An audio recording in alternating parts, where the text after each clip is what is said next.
Hanawagan yung ipakita ni Jesus na sa Spirit realm. Ipakita ko, dagang kayo ng mga tao nga kanang basay lubanay, hindi na ko ka-identify kung nasa siya nga dapat. Dahil wala ko ito kapanganaw ko pa lang kung gawag ang para sa mga Diyos. In the name of Jesus, the mighty name of Jesus, your holy mighty fire, connection sa Diyos mo, matana ka masunod tanon, kita mga dagko, kay bulungan mga utang, ikaw, Diyos, fights, the word of Diyos. I speak the word of God, and of Jesus, and increase pagsiklis na tanan nga nagamat, inuman, nga na, and in the Father, the Son, and Holy Ghost, in Jesus, manifest na rin. Manawag na makita ni Jesus sa kuha sa Spirit realm na katong gitar ka pastor o nagkanta dahil sa ng palapati na putik na nitugtog sa imong ulo nagikan siya sa lapaw. Amen. Tulpay po na green Jesus. Pagkaman kay na mo siyang espada nga kadali Amen. Request ka tagal na sa nang imong revelation na pupugil ang pakita para sa Pilipinas Diyos. In the name of Jesus, the mighty name of Jesus, your holy mighty God, and Jesus, nalingkod sa mga tronos, katanong langit, banan sa bilang kamang hatiin, your holy mighty function, connection sa bilang kamanan, hindi ka mga puro, 24/7 mo kaming gatiman, umaga safety sa tanan nga nagamati naman na nga dapat. I speak the word of God in the name of Jesus, the name of the Father, the Son, and Holy Ghost, in Jesus' mighty name. John 28:20-26, glory to Jesus. So, na ako ang inanggang pag-umangkon nga gikan sa Manila. So, kauban na to karon si Day Lucy, no? Mary Joy Piras, no? Sadrid. Salamat sa Ginoo, kauban na to karon. So, palangga kay ko ani kay gipalitan ko og silin. Salamat sa Ginoo. Palangga ni ani gilukat pa among yuta og gibuhisan. So, thank you. Kananggang pagumangkon anak, no? Salamat sa Ginoo, ang Ginoo magapanalangin kanimo. Amen. Okay, so salamat sa Ginoo, no? Gideliverance ta sa mga utang og sa hallelujah, gideliverance ta. Ang Ginoo mitubag ani nga dapit wala sa ihonong. Di ba? So John 28:20-26, glory to Jesus, sila ang nakapil sa devotional. Glory to Jesus. Ito sa school teacher karon, Pastora Rodelin. Parigan na may tinong Jesus, Lord, salamat parigan ng takda sa kaputago ng Diyos. Wala kami may magbubulang akagibitan na walang pasensya parigan. Mga katauhan nga nagapayon nga ni O Diyos, Jesus pa na silang para edipin parigan. Na ikaw ang Diyos. Amen. Sa pinadayag, 8. No? Ang kapitong silyo. Check. Amen. Ako yung tayo sa 8. Ang kapitulo 8 versikulo 1. Ang tema niya ang ikapitong silyo sa mga tunga sa oras. So nag-entry ang pulong sa Dios na, di ba? So wala na ilain ng katagan o rights na mutangtang sa mga silyo kundi si Jesus Christ lang. And sa time nga iyahang tangtang ang ikapitong nga silyo, nag-entry ang pulong sa Dios na may kahilom dito sa langit, sulod sa mga tunga sa oras. So dito ang Sa basahon sa dito sa kinabuhi mo si Kristo. Okay. Sa dihang ginanggang sa ating karnero ang ikapitong silyo, may kahilom dito sa langit, sulod sa mga tunga sa oras. Patayon siya din. Ang ikapitong silyo o ang nakatangtang sa dilubot nga basahon is maulang ang ating karnero, which is mo si Kristo. Okay, alayin mo sa Diyos. Nagbarog, atubangan sa Diyos, ug ihatagan sa ito ka trompeta. Ako ang ito ka anghel.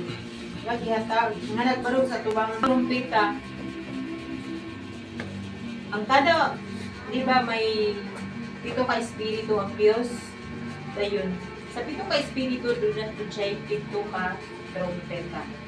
No, sa matang trumpet, pinapatindog na siya. Kung ang last na trumpet, mo na ang pag-count up na. So siya pito ka espiritu, pito ka mata, pito ka suga, o pito ka mga anghel, or pito ka espiritu. So, ang pito ka espiritu nga nagbibig og trumpet, matag usa niya na nagdala og susi. sa kahiladman, sa paghatag ko niya sa panahon sa takla, nga i-release na sa Dios ang mga katalagman. So sila ni giprepara, nakita ni Jen ni Bilabid nga ang matag usa or ang matag anghel bitagaan ang trumpeta. Mao ni siya isilyo, no? Sila ang magtangtang sa silyo diin nga ipahanggang sa kalibutan ang mga kapungod sa Dios. Sumabot ito niya na. Okay. Ang pitong anghel nga nagbarong at tubangan sa Dios o giyatagan sa ito na trumpeta. O 4, 5 or 6. Nalagiyon siya nga ang pito ka Espiritu sa Dios nanggula at tubangan sa trono sa Amahan. So kini sila gahulat ni sila o naghulat ni sila o pagtugot kung kanus-an na nila buhaton ang ilahan matag usaka tas diri sa kalibutan. So, okay, 30. Hallelujah. Ay, sa 3. Sa insenso ang miabot o nibarog sa tubangan sa bulawan nga halaran. Natagan sila daghang insenso aron idugang sa mga pag-ampo sa tanang katawan sa Dios. Ug ihala dito sa halaran nga diha sa tubangan sa trono. Amen. Amen. Hallelujah. Magayon diri ang pulong sa Dios na laing anghel. So munit ang usa ka anghel nga nagbarog at tubangan sa trono sa Dios. Na usa siya ni na anghel na naa siya dalang insenso. So atubangan sa halaran at ang mga pag-ampo ni sa mga katawhan sa Dios muni ang insenso muni gitawag ni ana og idugang sa mga pag-ampo sa tanang katawhan sa Dios ug ihalad dito sa halaran nga diha sa atubangan sa trono. So muna ang mahumot na insenso. Amen. Muna ang mga halad sa mga katawhan na nagmatinud-anon. So, sa tanan nagmatinud-anon, nay mga anghel na ang nagakupot ni ana sa mga sudlanan sa mga insenso. So, mula to sa mga. Amen. True. Amen. Kinsa man nga mga tao nga nag-ampo. Kinsa man nga mga tao diin nga iyang pagadungagan. No, diin siya dili nga ang siguro sa sugod nga ang pitong ka espiritu gitagaan sila sa trumpet.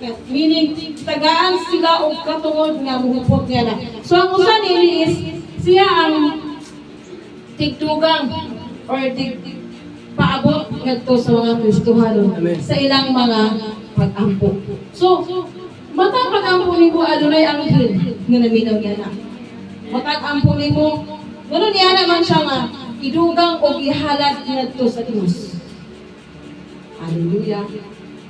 Nako, may laing anghel nga may dalang bulawang sudlanan. Sa daghang insenso aron idugang sa mga pag-ampo sa tanang katawhan sa Dios o ihalad sa halaran kadiya sa atubangan sa trono. Amen. So, ang mga usa ka anghel aduna na sila ay obligasyon. Obligasyon din ang inyong mga pag-ampo mapaabot ngadto sa Dios. Amen. Sila ang ikuha o ihatod sa Dios. Tungod kay kita man ko dili ta ka kita man ko dili mabuta ka walong paampo. No? Wala niya dito sa verse nga ang matag-anghel tagaan sila og tahas nga sila ang mga lipo nga to sa Dios. Tungod kay adunay mga pulo nga dili ikasaysay sa tao. Dinuon ang makasaysay niya na ang mga ang mga manununda. Amen. Ako nga tag sa 4.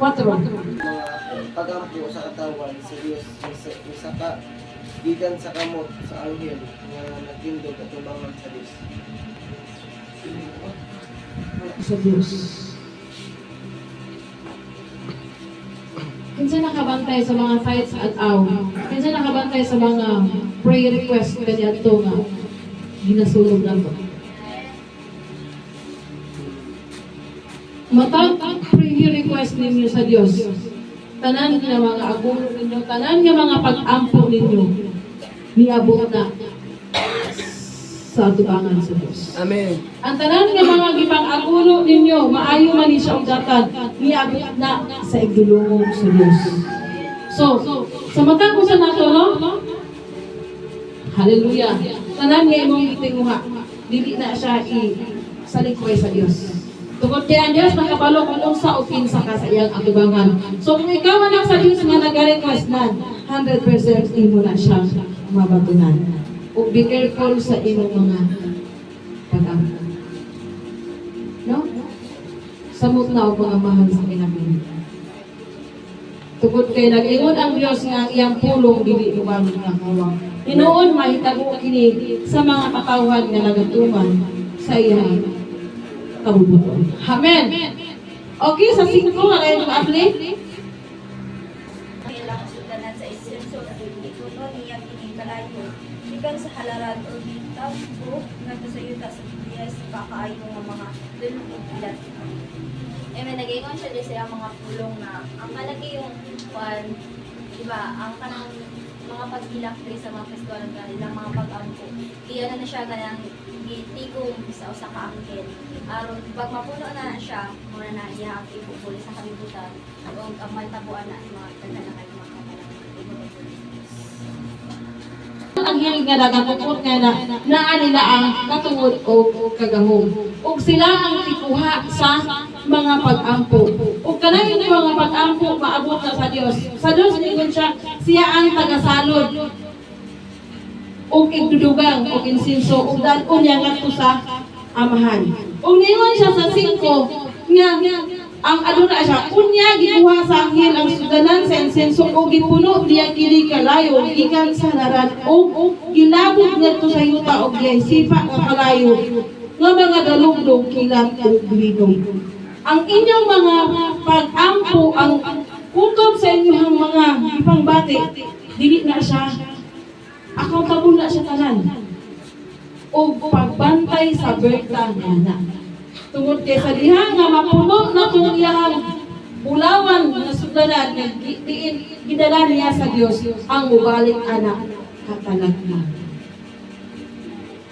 Katalagman. Tungod kay sila may tagaan og sinyo na no mula niyon siya dira nga. Okay. Unya gikuha sa anghel ang sudanan sa insenso og gipuno niya kining kalayo which is mo na ang kapungod sa Dios. Kapungod sa Diyos diin mahiaguman sa mga tao nga nagpasipala sa mga tao sa Diyos. Munang dili pwede nga mo pasipala tao sa Diyos. Nga naman, tungod kay ang Diyos dili siya buot nga ang iyang mga alagad tamayon. Nagingan siya sa Psalms nga ayaw hilabti ang akong propeta. Ayaw pasipaati ang akong pinili. Which is ganun ang Diyos na siya warning. Tungod kay niyon siya sa Exodo. Si bisan kinsa ang makikatbang, siya ang makikatbang. Si bisan kinsa ang makikbatok, siya ang makikbatok. So unsay mahitabo sa mga tao di makikatbang sa Diyos. Matino siya. Gawas lang kumuduol siya sa tao kaiyang napasukan. No?